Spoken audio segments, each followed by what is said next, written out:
Good morning, guys. Hopefully you can hear me.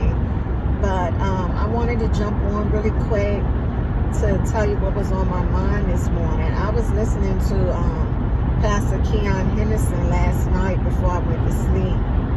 And I think he was coming out the book of Corinthians because a lot of times, depending on how I'm feeling, I'll listen to preaching until I fall asleep, right?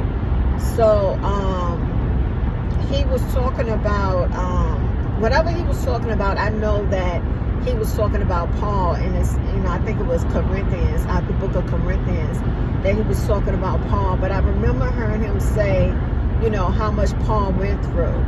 Because a lot of times we think about Job, right, and how Job lost everything and how Job had to be restored, right? But we know the story of Paul and how Paul lost his life and everything, right?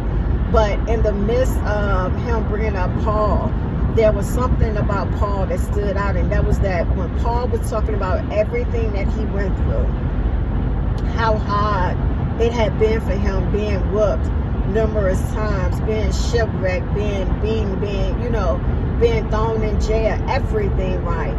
It was something about when he said Paul was shipwrecked and found himself, where is this truck going, Jesus? And found himself hanging on to broken pieces. And something resonated in my spirit, and I said, it's something to be shipwrecked as it is. Like you're tossed and turned and you're going through a storm. But to be shipwrecked and then had to hold on to broken pieces.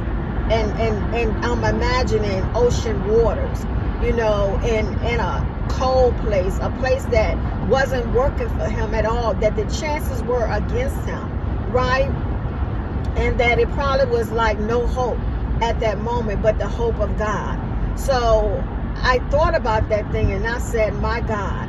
And I want to encourage you this morning to hold on. I want to encourage you that sometimes you got to hold on to just broken pieces, right? Sometimes you may find yourself broken and heartache and disgusted and busted and can't find your way out. In 2 miles, use the right 2 lanes to take exit 6 for Northridge Road.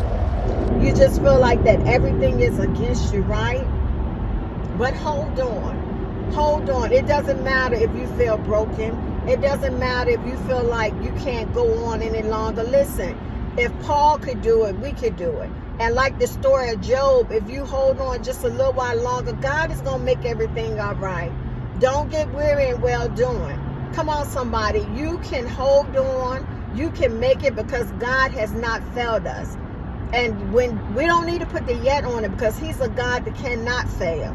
He won't fail. He won't leave us. He won't forsake us. So just hold on. Hold on. I know you saying you ain't got much to hold on to. You don't see hope. You don't see how you going to do it. But hold on to the broken pieces. Come on, somebody. Because after a while, God going to do like those bones. When he said, will they live? It's going to be up to you to determine where they live. Speak to those dry places. Speak to those dead bones and they shall come together. Come on, somebody, until you realize you look up and you're going to be whole. But you don't despise the small beginnings. Don't despise the fact that you feel like you're broken and you don't know what to do and nothing's going right and you don't have this and that. Listen.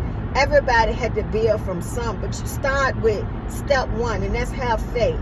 Faith without works is dead. Step 1, have faith. Faith, walk by faith and not by sight. God gonna do the rest.